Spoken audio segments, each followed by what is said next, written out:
So Obsidian and the Grounded team has announced that there will be a 0.14 public test, and it was supposed to drop yesterday, but there has been a slight issue with that with the Insider Hub, so they have resubmitted it and will let us know as soon as they find something out. So keep an eye on Discord or the Obsidian Grounded channels to find out when the public test is dropped. But let's go ahead and get into the good stuff. Again, it looks like it's right here. They say it looks like we're preparing to enter the home stretch with a Flight 0.14. The new public test features Gnat Pets, Cookery building, convert games to custom games, armor and weapon upgrade, revamp, and so much more. They say, again, it opens the 28th, which was yesterday, but they had a problem with the Insider Hub. So I am not seeing it in the Insider Hub. So we'll find out what happens. So with this update, they're saying that it is a lighter update than previous ones, and their focus is towards the 1.0 release to polish it and everything else like that for the release date. So this one is not going to be a very big public test that we are kind of used to, maybe kind of like the past few that we have. Small changes and updates, but nothing huge like Into the Wood or the Haze update. As you can see right here, the public test is only available to players on Steam at this time.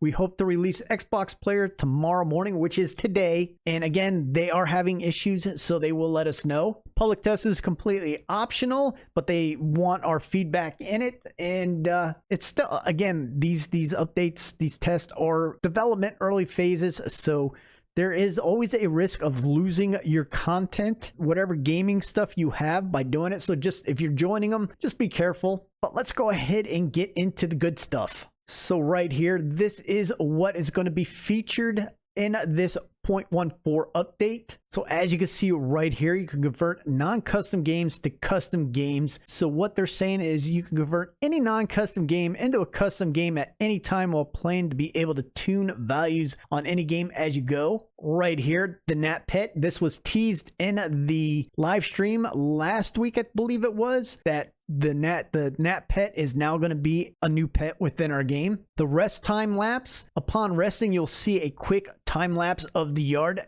over the past hour. So it will go from whenever you go to sleep, and you'll see a time lapse going from when you sleep to when you wake up. BURG.L now moves. BURG.L has acquired enough chips to remember he could roll his treads to inspect the oat lab and fulfill his assistant duties. So BURG.L is starting to do a bit more with this one. Getting ready for the big update. Getting ready for the big 1.0 release. So the new features with the Windows Store builds is an improved save. The save game interface now allows importing Steam saves into Windows Store version of the game. So that is something new. So if you have, like I do, I am playing on Steam. I have the game on Steam as well as Windows and as well as Xbox. With this, you're able to save the game, allows it to import it from your Steam save. There's nothing here saying to roll it from Steam to Windows, maybe as of yet. Not sure if that is going to be something in the future, but that could be something coming. New crafting content. Rotten meat slurry for taming gnats. Cookery. Meals are now crafted at the new Cookery building instead of the oven. So there is going to be something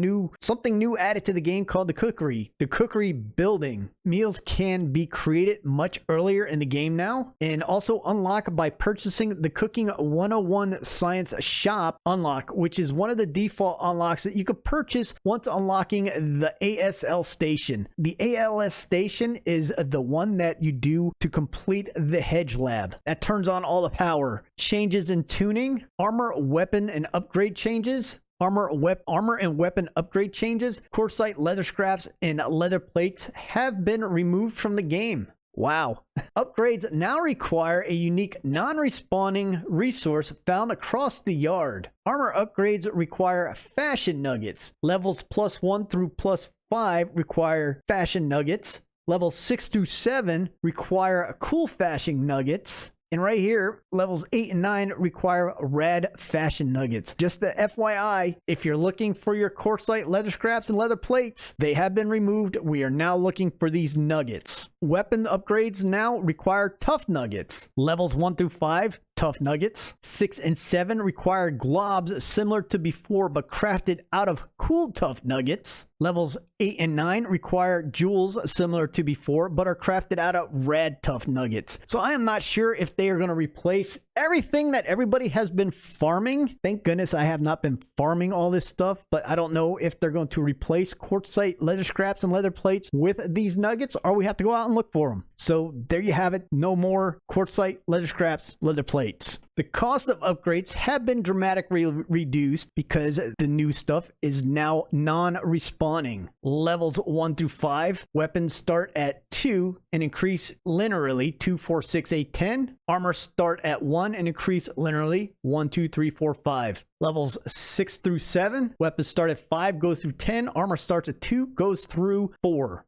Levels 8 and 9, weapons start at 5, 5 to 10. Armor starts at 2, 2 to 4. Tough nuggets can be found by harvesting stones of toughness. Something new that's been added, stones of toughness, and fashion nuggets can be found by harvesting rocks of fashion. So now there's new items out there to harvest, stones of toughness and rocks of fashion. Fashion and tough nuggets can also be found in lab chests. At certain point of the game, you can unlock crafting recipes to create fashion and tough nuggets, transitioning the resources from finite to infinite. Rad nuggets will not be able to be crafted until 1.0.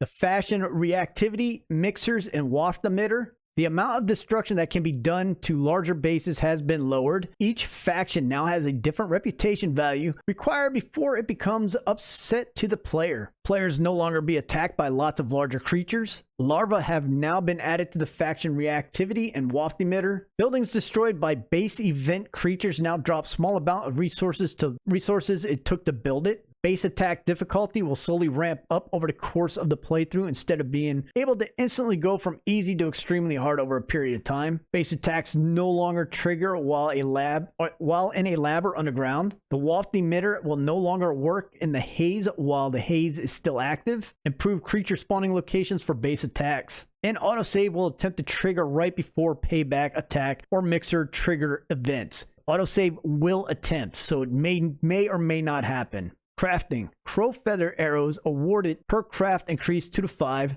The glue factory name change is now called the Glue Master. Glue Master has updated art. Combat. Final encounter in the Haze Lab has been tuned. Default number of enemies reduced. Additional enemies are added based on the difficulty level. Additional harder enemies are added to the base on player count. Bows now do a bonus damage when fully charging a shot as opposed to snapshotting. The spicy katana now trigger bird traps when thrown. Pets will no longer leave the player when they are unhappy. Pet happiness governs various other things, but will never cause your pet to leave. The pet equipment now gives substantial defensive upgrades. Passive buffs given for having an active pet have been tuned. Pet inventory can now be opened directly from the player's inventory screen via new pet button. Weevil gravestone has new art. Building placement. Floors now support cells and walls underneath themselves.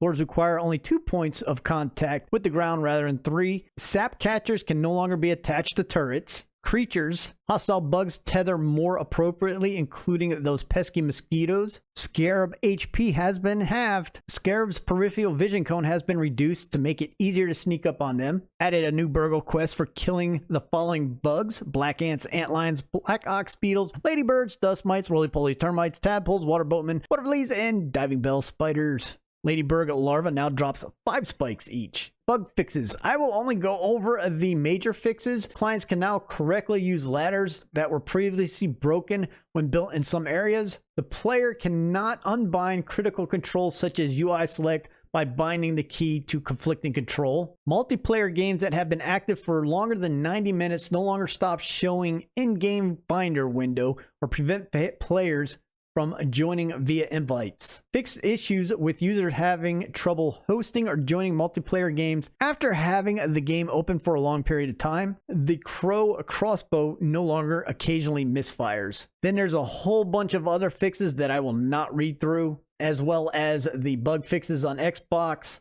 and the Steam builds. So that is the new public test 0.14 update. Hopefully it will come out on Windows PC and Xbox soon. If you have Steam, you are able to play it. Let me know what you think. Are you going to be playing this public test, or are you going to wait for 1.0 to release? And as always, you guys have a great time out there testing out the new public test. Enjoy your journey. Don't get angry if stuff don't work. It's a public test. And I am Magic Flying Potato, and I am out.